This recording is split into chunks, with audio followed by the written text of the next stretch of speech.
Olá pessoal, tudo bem? Hoje nós estamos aqui para conversar um pouquinho com vocês sobre a campanha do Novembro Azul e o cuidado dos homens com a saúde. Então nós estamos aqui com a Jaqueline, ela é bióloga e nós vamos fazer algumas perguntas para esclarecer um pouquinho mais sobre esse assunto. Vamos lá? Jaqueline, como e onde surgiu o Novembro Azul? Então, Tati, olá para todo mundo. O Novembro Azul foi um movimento que surgiu na Austrália em 2003, chamado de Movember, né? Que move em inglês significa movimento, Ember de November que significa mês de novembro, né? Movember. E aí esse movimento começou muito forte lá, que foi um movimento de conscientização dos homens, para os homens, poderem perder o preconceito e o medo de fazer o exame de toque, que é o exame de diagnóstico do câncer de próstata. E aí esse movimento ganhou força lá e se espalhou para vários outros países do mundo, inclusive o Brasil. E foi aqui no Brasil o instituto chamado Lado a Lado que começou essa campanha em novembro para fazer essa conscientização entre os homens da necessidade de se fazer esse exame de próstata. Certo. E como que o preconceito afasta os homens desse cuidado com a saúde? Então, principalmente é o preconceito aliado ao machismo, né? Ainda mais o machismo estrutural que infelizmente ainda existe e permeia a nossa sociedade. Um estudo realizado pelo Centro de Referência da Saúde do Homem, eu tenho os dados aqui, demonstrou, né, revelou que 70% dos homens só procuram um médico se eles forem acompanhados pela parceira. E mais de 50% de homens só procuram um médico quando a doença já está em estágio avançado. Então, essa questão do machismo e do preconceito, né, porque é um exame de toque que muitos homens têm preconceito em relação, só que é o único meio do médico conseguir diagnosticar se tem o estágio, se tem um nódulo, né, se está em estágio avançado ou inicial. Muitos homens têm esse preconceito associado a esse comportamento machista, de que o homem ele sempre tem que depender da parceira para tudo. Então eles não desenvolvem esse autocuidado, né? Dependem da mulher para marcar uma consulta, para ir com eles no médico. Então isso acaba favorecendo o aumento de casos, e aí muitas vezes os homens eles não conseguem fazer a prevenção, e quando eles já estão um sintoma, já na doença avançada, muitas vezes não tem mais o que fazer. É um diagnóstico tardio, né? E esse comportamento pode ser explicado biologicamente, essa diferença entre o homem e a mulher? Então, vários estudos já foram feitos.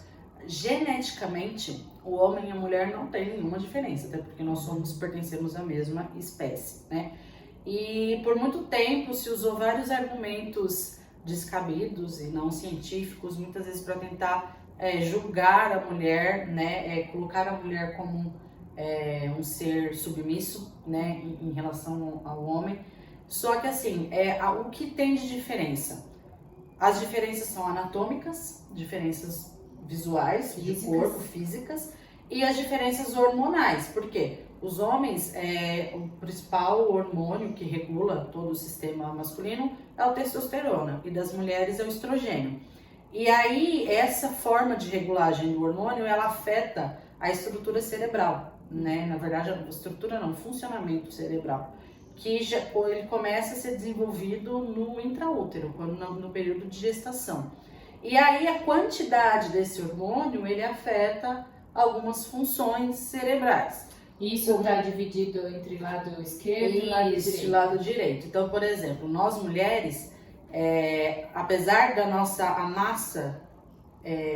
massa cerebral ser 10% menor que a massa cerebral masculina, mas o cérebro feminino, ele possui muito mais conexões nervosas do que o masculino. E existe uma estrutura que chama corpo coloso, que interliga o lado direito e o lado esquerdo. Em nós mulheres, esse corpo coloso, ele é muito maior. Então as conexões entre o lado direito e esquerdo ocorrem com mais facilidade do que no cérebro masculino. Então, muita gente acha que é o inverso, né? Mas geralmente no cérebro feminino é o lado esquerdo que tem mais funcionamento, né? Então a gente opera mais do lado esquerdo do que o lado direito. Então o lado esquerdo é o lado racional, é o lado verbal, por isso que nós mulheres conseguimos ter uma fluidez na comunicação, às vezes muito melhor do que os homens. Então o lado analítico, o lado científico. E por muito tempo se pensou que era o inverso, né? Os homens, na verdade, eles conseguem ter o lado direito mais desenvolvido. Então é o lado artístico, o lado não verbal, o lado sintético. Então por isso que os homens, eles muitas vezes falam, eles só pensam em caixinhas, e as mulheres conseguem fazer muito mais atividades simultâneas, né? Então às vezes você tá... E conectar uma atividade à outra, isso, fazer duas ao mesmo tempo. Exato, faz 2, 3 tarefas ao mesmo tempo.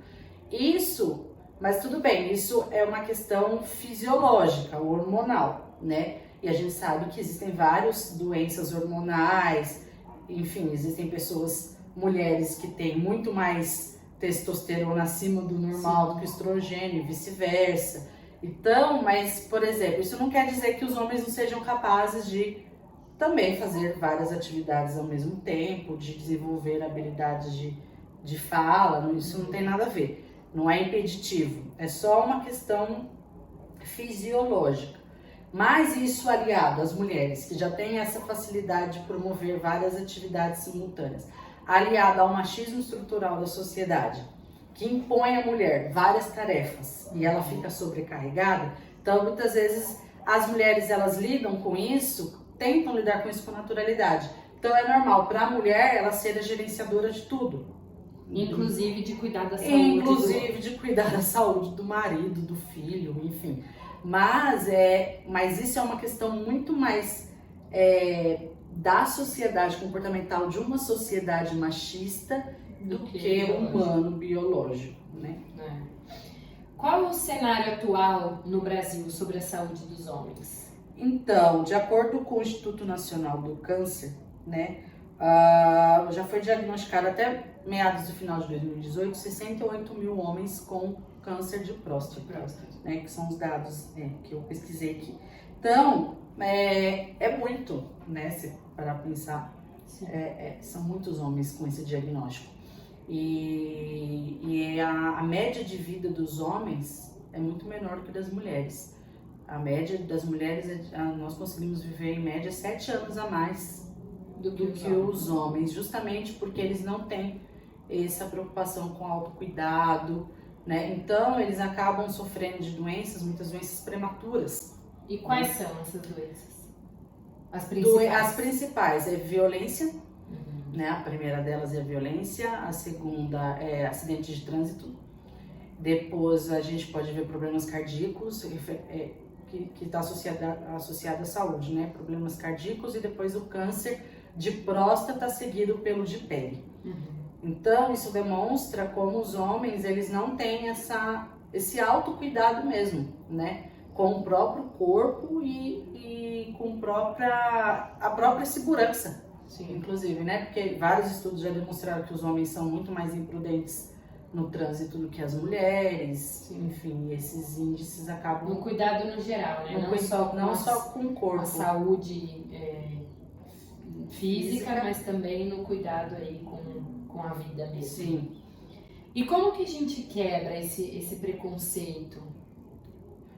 Então, como eu já tinha citado, esse preconceito está associado ao machismo estrutural da sociedade, né? Então, isso desde a infância. Isso desde a infância. Então, os meninos, a gente tem que ter essa preocupação em como criar essas crianças dentro de uma sociedade que você vai cultivar novos valores, né? Então, por isso que a gente fala que o machismo, ele não mata só mulheres, né? Que está relacionado principalmente ao feminicídio.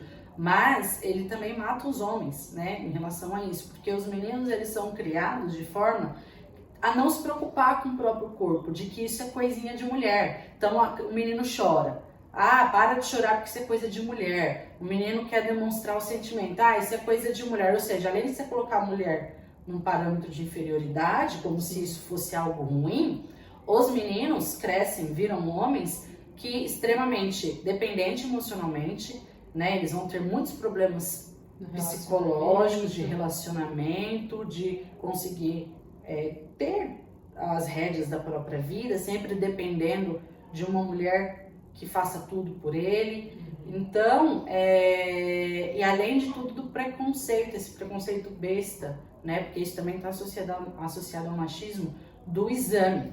Porque o exame de toque, a gente sabe que o médico, né, é um exame, claro que não é um exame confortável assim como para nós mulheres. Sim, os exames ginecológicos não são, e a gente lida com isso de forma natural. Os homens, eles têm essa impeditivo. Uma visão do desconhecido, né? Porque não faz, não sabe como é e gera em cima daquilo uma ideia fantasiosa de que aquilo vai prejudicar ele em algum momento. Que aquilo vai prejudicar a masculinidade dele, né? Sim. Então, esse preconceito aliado a esse machismo estrutural e a forma como a sociedade lida com esses valores que precisam ser mudados urgentemente, porque isso está causando mortes de precoce de vários homens, entendeu?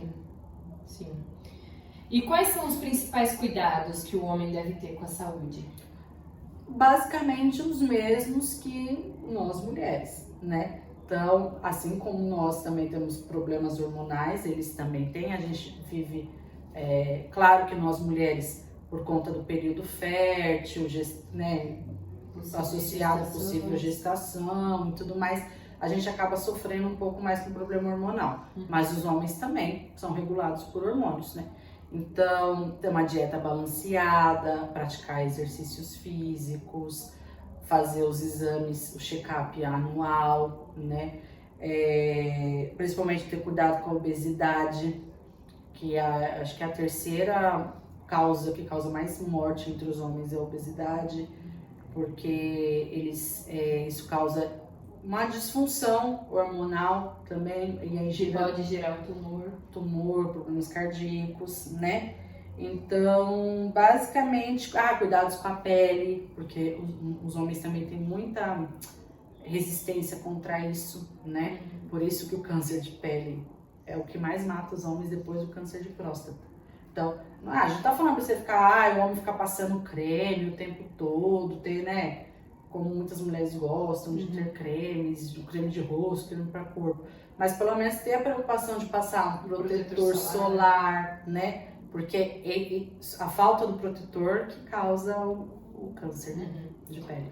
E também, acho que pra gente ir finalizando, na questão da quebra do preconceito, também apoiar, né? E fazer cada vez mais campanhas como essa campanha do Novembro Azul, que também é um caminho aí de conscientização e de motivação para que eles busquem o cuidado com a saúde. É extremamente necessário. Então, e a gente precisa cada vez mais lutar por uma sociedade mais igualitária entre os gêneros, né? Porque é uma questão de saúde e de sobrevivência de ambos, homens e mulheres. Sim. Né? Então é isso. Tá bom. Muito obrigada pela sua entrevista. Espero que vocês aproveitem e gostem desse momento de diálogo que nós fizemos aqui hoje. Até mais. Beijo e homens se cuidem.